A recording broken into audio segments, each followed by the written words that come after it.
Netflix reality stars, those who star in the online streaming service's original programs documenting purportedly unscripted real-life situations. Reality TV has dominated the entertainment industry over the last 25 years simply because of the format's high revenue return potential and simple production value.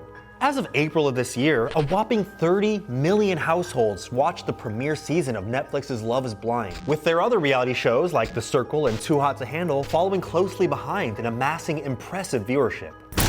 My name's Anthony Padilla, and today I'm gonna be remotely sitting down with Netflix reality stars to learn the truth about having one's life scrutinized and dissected for entertainment. Do these Netflix reality stars happily embrace their time in the spotlight?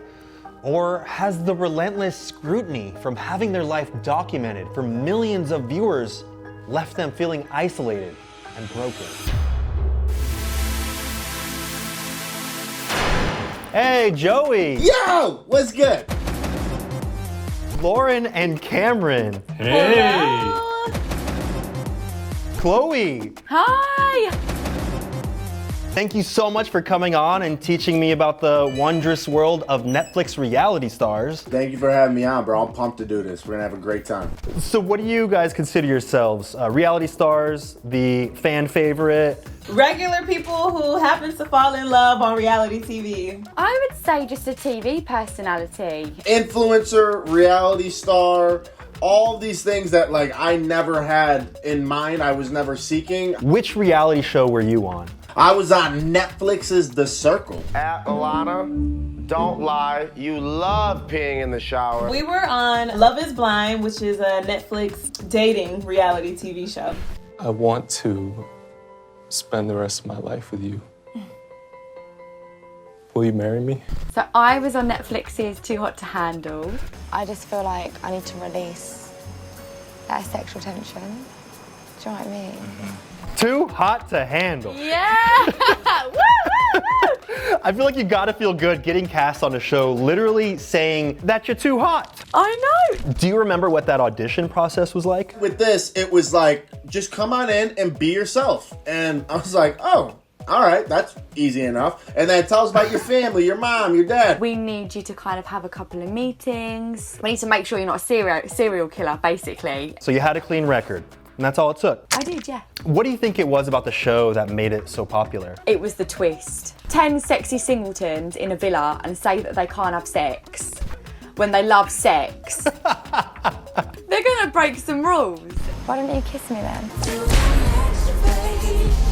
Cam and I, we didn't try to be characters. We were just ourselves. We really said what was on our mind. And I think that was refreshing for people. Did knowing the cameras were rolling constantly affect your behavior in any way? Don't get me wrong, you're always aware that there's cameras there and that it's rolling 24 hours a day.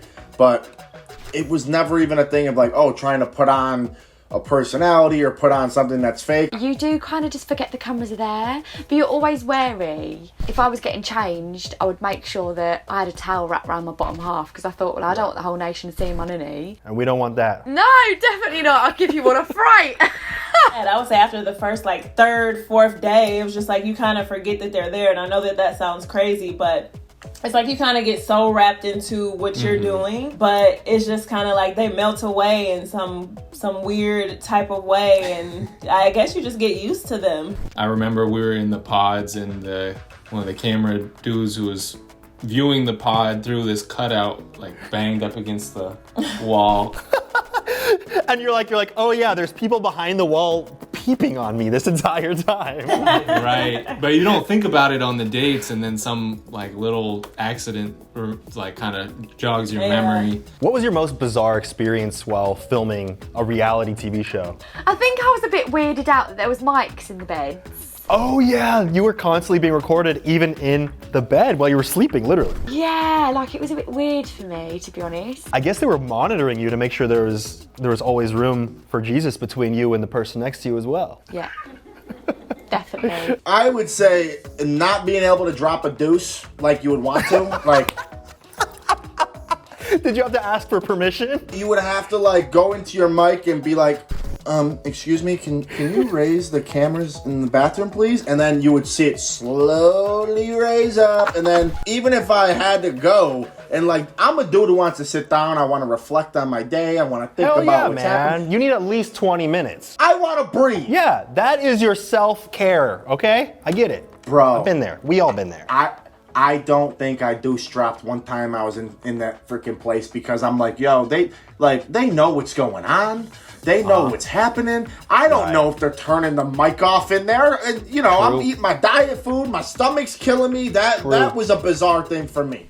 Before we learn more about the wondrous world of Netflix reality stars, I just want to take a quick moment to let you know that I just launched a new series where I investigate one ideology versus another to evaluate some of the choices we make consciously and unconsciously in our daily lives. That's my little tagline for it, but basically I dive into competing lifestyles or ways of thinking with my research team and we dissect them. We've got minimalism versus materialism, alcohol versus marijuana, even the age-old capitalism versus socialism, and bads versus showers. I've got a few episodes up on my Instagram page already, so go check that out immediately. And I know many of you may not use Instagram, but I honestly want to be challenged in creating new content on different platforms. So please let me know in the comments if my new series is actually incredible and it blew your mind. That's all I wanted to say. Now back to learning about the wondrous world of Netflix reality stars. People often debate if reality TV is in fact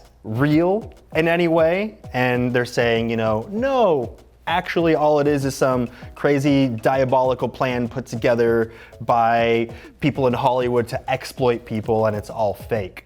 How do you feel about that? I think it's a load of bullshit. Reality TV is reality TV. 10 different personalities, chuck them into a villa. You do not need to tell them what to do. It wasn't scripted, it wasn't fake. I cried a handful of times and the emotions were real. They were very raw. We were being filmed 24/7. Authentic. Yeah, authentic. Well, I think it's both. I think that our experience in reality TV was definitely very authentic to us and real. But I mean, I've definitely seen some shows where I'm like, I know that's not real. Like they staged the mess out of this. So I definitely think it's both. I mean, I think that there is a such thing as scripted reality. So it's kind of like a planned reality. In my situation, there was nothing that was scripted. Everything was 100% real. A lot of people, you know, have found out after the fact that I'm an actor, so they think, I get that. Like, they're like, oh, nothing was fake or put on. Like, I don't know how you could force situations and things given the concept of our show. The truth is, it's just actors tend to be the ones that are confident enough to go out to auditions, and at the same time, it's also saying that actors aren't real people at all whatsoever, ever.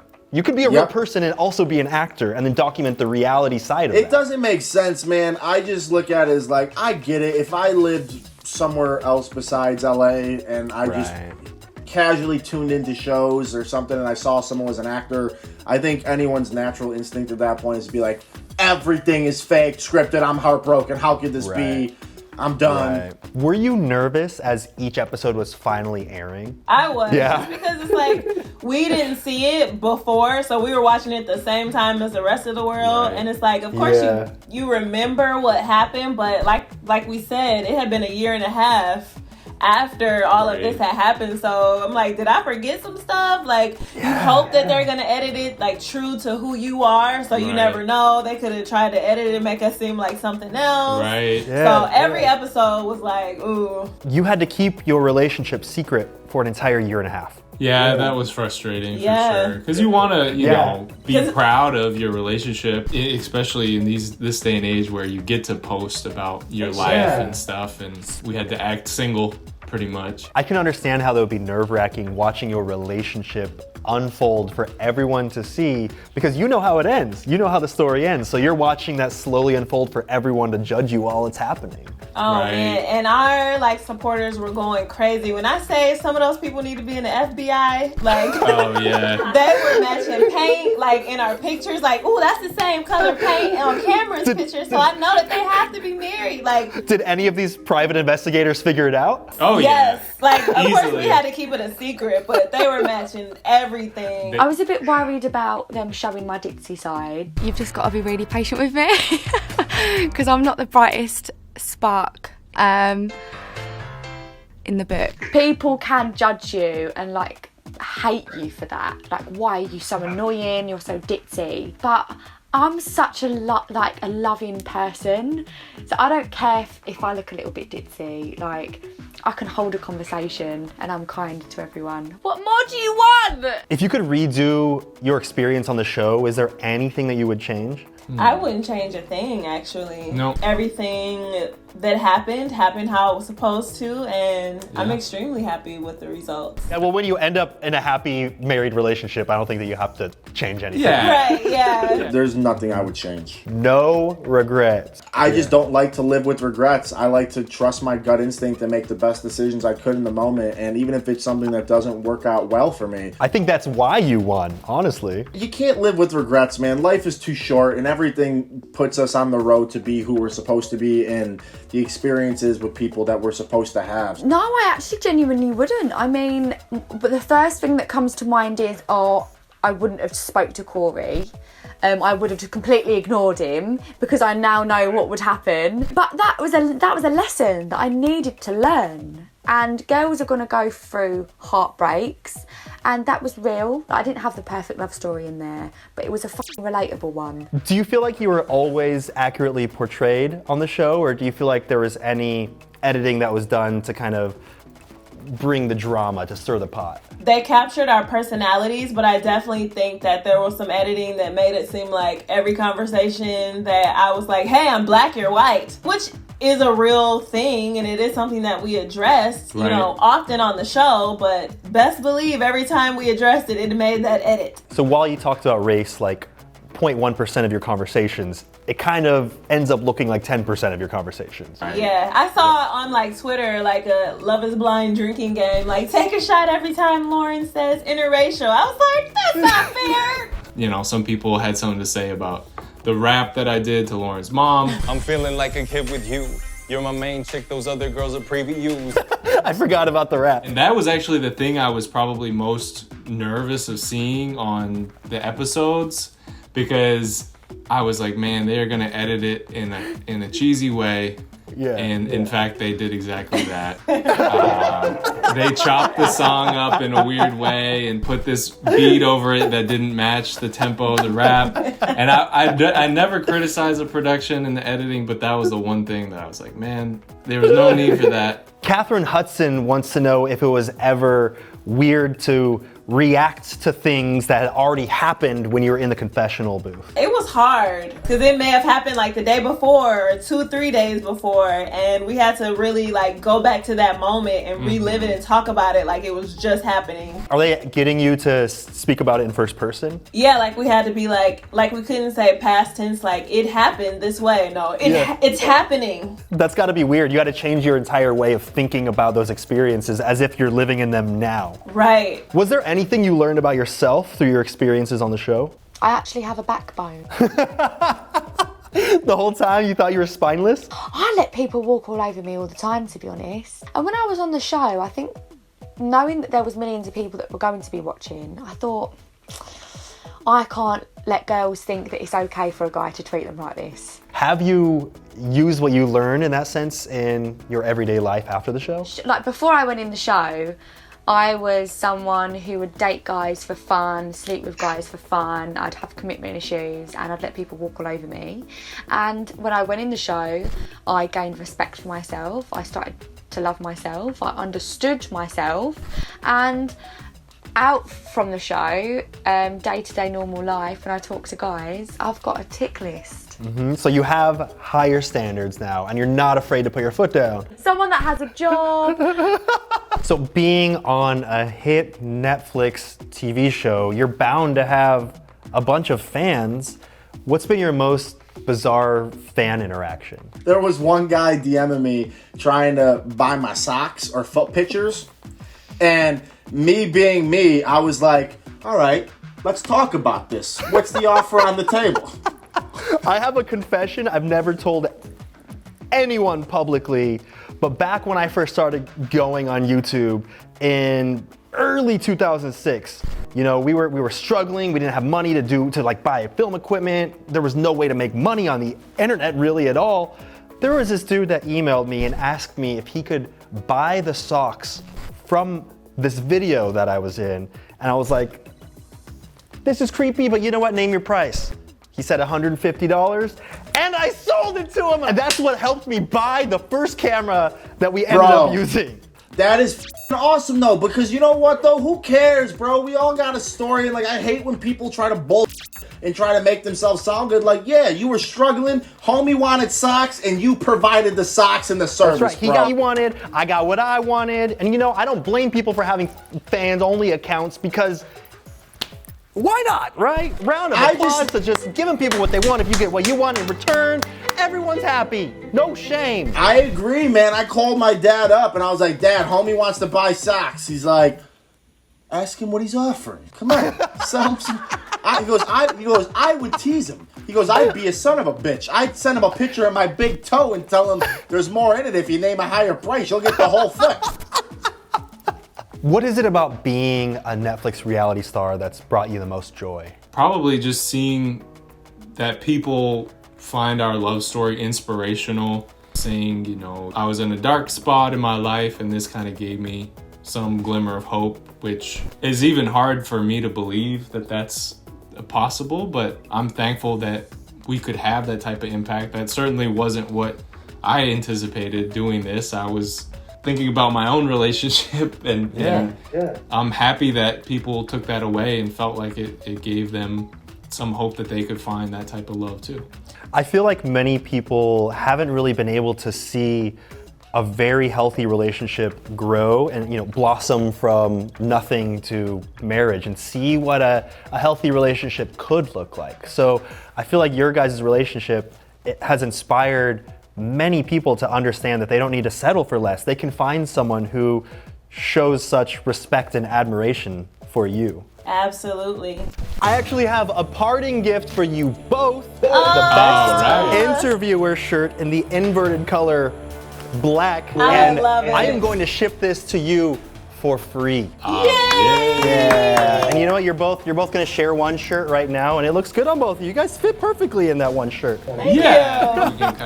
All right, you got 5 seconds to shout out or promote anything you want directly into camera. Go. My clothing brand is on my YouTube at Chloe Beach, and my Instagram is Chloe Beach Official. Be sure to follow us at Hanging with the Hamiltons on YouTube. Follow me on all my socials, Need4L Speed.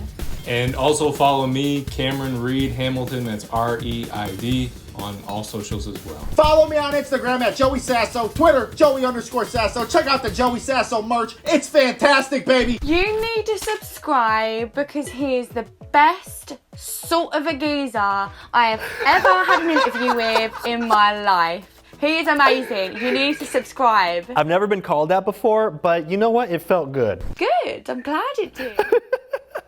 Thank you so much, Lauren and Cameron. I feel like I understand the wondrous world of being a Netflix reality star just a little bit more. Thank you so much. This was a joy. After spending the day with these Netflix reality stars, I've learned just how stressful it can be to have cameras documenting your every move and how much courage it takes knowing millions of people will see and judge your behavior. See you later. Bye, guys.